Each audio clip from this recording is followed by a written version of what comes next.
Hai Teltizen, masih bersama saya Amara Nufa dan tentunya masih di Telitalk episode ke-29. Nah, kalau yang satu ini nih tentang pengembangan sistem informasi desa dan juga profil desa. Nah, ini tuh dilakukan oleh salah satu dosen Telkom University yang melakukan pengabdian masyarakat dengan membuat pengembangan ini nih Teltizen. Nah, ini tuh ada di Buton Tengah Sulawesi kemarinan katanya ya. Dan sistem informasi ini berupa dashboard detail mengenai anggaran desa sehingga lebih transparan. Nah, sedangkan untuk profil desanya nih berupa website masing-masing desa dengan domain desa.id untuk mempermudah promosi desa tentunya ke masyarakat dengan keunikan-keunikannya. Nah, untuk lebih lanjut kita langsung ngobrol saja dengan narasumber kita. Di samping Ama sudah ada Bapak Umar selaku Kaprodi dari S1 Teknik Komputer, Pak. Oke, apa kabar Bapak? Alhamdulillah baik. Harus sehat selalu Sehat ya Pak selalu, ya. Amin, sehat. amin. Nah, boleh diceritakan terlebih dahulu nih Pak, kan tadi baru highlightnya sedikit dari saya Pak. Siap. Mengenai pengembangan sistem informasi dan profil desa ini seperti apa? Siap. Oke, terima kasih Mbak. Jadi kita program studi S1 Teknik Komputer Fakultas Teknik Elektro bekerja sama dengan pemerintah Kabupaten Buton Tengah di Sulawesi Tenggara. Ya. Ini kabupaten yang relatif baru ya, belum lama, sekitar 7 tahun semenjak dibentuk gitu ya. Dan alhamdulillah kita diajak oleh pimpinan daerah di sana untuk membantu mengembangkan daerahnya.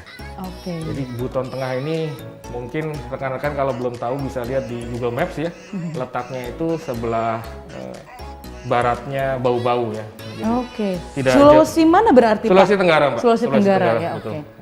Oke, berarti mungkin itu salah satu yang melatar belakanginya juga Pak. Akhirnya kita di FTE ya dengan Pemda sana sudah punya MOU dan juga sudah ada kerjasama yang berjalan ya. Nah, ini adalah salah satu bentuk kegiatan implementasi dari kerjasama tersebut gitu ya. Oke. Nah, di sana itu ada 67 desa, Mbak. 67 desa, ada 6 kecamatan, dan berdasarkan informasi dari Bupati, Sekda, dan juga Kepala Dinas di sana, kemarin akhirnya dipilihkan 7 desa yang kita implementasikan gitu.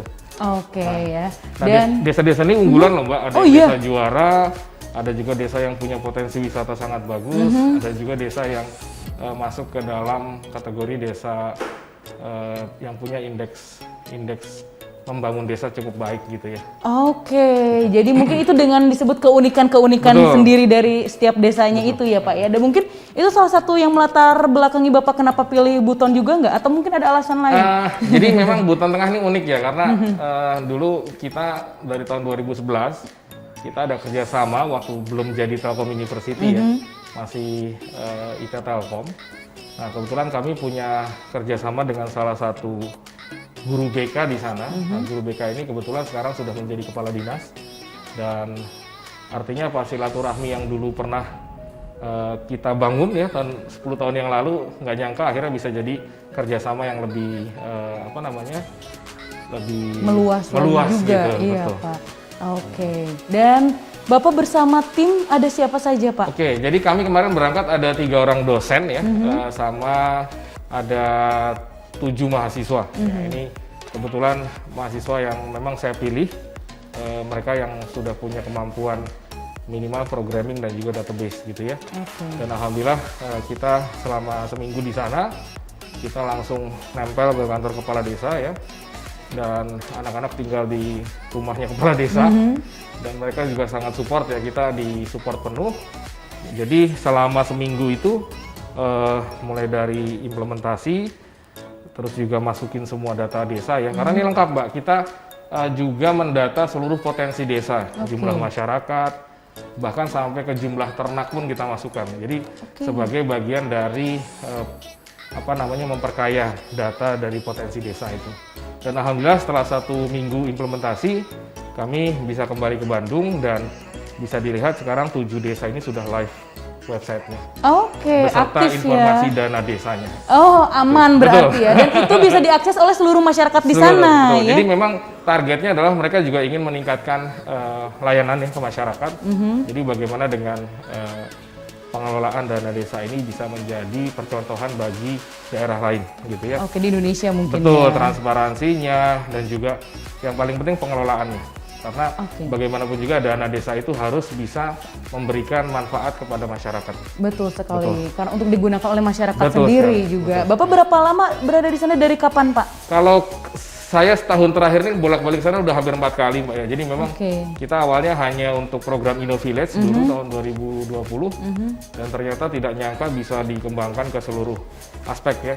Termasuk ini juga ada satu aplikasi yang buatan mahasiswa kami. Jadi sekarang para ASN di sana itu kita hitung kinerjanya gitu ya. Mulai dari kehadiran. Nah, kehadirannya ini unik ya karena setiap ASN harus check-in di lokasi dan juga ada aplikasi pengenal wajah. Gitu. Nah, kalau ini aplikasinya nggak bisa diakalin gitu ya. Jadi kalau misalkan pakai fake GPS itu nggak bakal tembus gitu. Jadi sudah dibikin sedemikian rupa ya. Ini salah satu keahlian mahasiswa kami juga di situ. Luar biasa ya. Nah, kalau untuk sistem informasi yang tadi dibuat juga di desa yang ada di Buton Tengah ini juga Pak, mungkin proses edukasinya seperti apa agar mungkin program ini bisa terkelola dengan baik? Kenapa saya sangat semangat sekali untuk bolak-balik ke sana karena kita dua pihak ya, dua belah pihak ini juga sangat antusias membantu gitu ya. Mbak bisa bayangkan 67 desa di sana itu hampir 80% lebih kepala desanya ini umur-umur antara 25 sampai 35 Mbak. Masih muda banget. Masih sangat muda. Jadi makanya kami juga sangat terbantu gitu ya. Mereka dari sisi IT juga sangat melek gitu ya, dari sisi pengelolaan data juga sudah cukup paham gitu ya. Nah, sehingga begitu kami masuk kami tidak terlalu repot lagi untuk sosialisasi ulang. Makanya mahasiswa kami seminggu di sana ngebut Mbak. Jadi masuk data-data desa itu bisa langsung kita ekspor gitu ya. Habis itu tinggal kita lengkapi dengan informasi-informasi lain seperti profil desa, potensinya gitu ya, demografi masyarakatnya, termasuk fasilitas umum ya. Di sana ada berapa masjid, ada berapa gereja gitu ya, ada penyediaan air minum dan segala macam. Ada di input semuanya di sana ya. Berarti tidak ada kesulitan-kesulitan yang berarti gimana gitu ya Pak ya? Makanya inline nih, kitanya juga di sananya open ya, kitanya juga sangat antusias, jadi akhirnya cocok klop gitu. Alhamdulillah dilancarkan semuanya. Amin, amin. Kalau tanggapan masyarakat sendiri sama pemerintah juga gimana nih Pak mengenai program ini? Jadi karena ini banyak program sebenarnya, salah satunya saja yang kita garap, masyarakat sangat antusias ya. Jadi saya juga dapat feedback dari beberapa masyarakat ya. Ada satu warga dari Desa Doda Bahari waktu kami ke sana. Beliau juga ternyata wartawan ya, dan ternyata kegiatan kami di sana diliput oleh beliau. Wartawan setempat? Iya, dan ternyata saya sangat surprise ya, mereka sangat merasa bahagia karena kolaborasinya ini bisa membawa dampak ke masyarakat. Yang paling penting adalah, contoh sekarang gini, para perangkat desa, kepala desa, sekretaris desa, itu bahkan sekarang kita juga nyediain emailnya Mbak. Dibikin sendiri juga? Iya, jadi nanti Kades itu punya email kades@namadesanya.id. Itu juga buatan mahasiswa kami. Jadi artinya apa? Bagi perangkat desa, mereka secara administrasi dan juga bentuk pelayanan ke masyarakatnya itu udah jadi satu brand tersendiri gitu ya. Termasuk bahkan ada beberapa desa itu yang belum punya logo loh Mbak. Dibikinin juga akhirnya logonya. Sama mahasiswa gitu. Jadi surprise ya, dan saya sangat merasa sebenarnya ini loh yang dibutuhkan masyarakat gitu ya. Peran kita di akademik itu, dosen, mahasiswa ya kalau bisa jangan hanya duduk di kelas. Iya, beredarlah. Karena masyarakat itu butuh solusi konkret ya, dan saya bersyukur apa yang kami lakukan di Buton Tengah ini bisa ya mungkin sedikit membawa dampak lah di sana. Tapi harapan kami adalah bisa kita replikasi lagi nanti ke depannya di daerah lain. Amin. Kalau untuk dukungan institusi sendiri selama program ini berlangsung gimana Pak? Jadi saya merasa bersyukur ya, dukungan dari fakultas, dari universitas juga sangat luar biasa. Apalagi kita sekarang zamannya kampus merdeka Mbak ya. Mahasiswa itu didorong untuk bisa beraktivitas di di lapangan ya.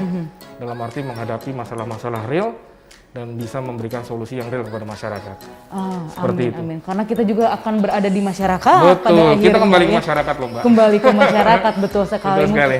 Berarti harapannya nanti Bapak mudah-mudahan bisa beredar ke daerah-daerah lainnya amin, ya. ya. Amin, amin. Jadi, ada rencana Pak ke depannya mau ya daerah mana? ini nextnya ya, kami kebetulan tadi malam juga dapat baru lolos pengumuman hibah riset desa dari Kementerian Pendidikan ya di Ciamis. Ini juga nextnya mungkin habis Ciamis kita akan move ke Kalimantan Utara dan juga rencananya Sukabumi sama Cianjur. Wih, mantap, siap Bapak, semoga lancar-lancar Amin. semuanya. Terima kasih. Ya. Luar Terima biasa kasih. ya, sehat-sehat yang terpenting. Semoga yang penting adalah outputnya apa? Saya sebagai Kaprodi, saya sebagai dosen teknik komputer, saya ingin melihat masyarakat ini bisa merasakan manfaat dari keberadaan mahasiswa kami dengan hasil karyanya. Amin, amin, amin. Terima kasih banyak Pak Umar. Salam Terima juga kasih, Pak. buat tim Terima yang lainnya, sehat-sehat Iya, semuanya terima ya. kasih, terima kasih. Dan itu dia Telutizen obrolan kita bersama Pak Umar. Jangan kemana-mana, tentu saja tetap di Tel You Talk. Iya.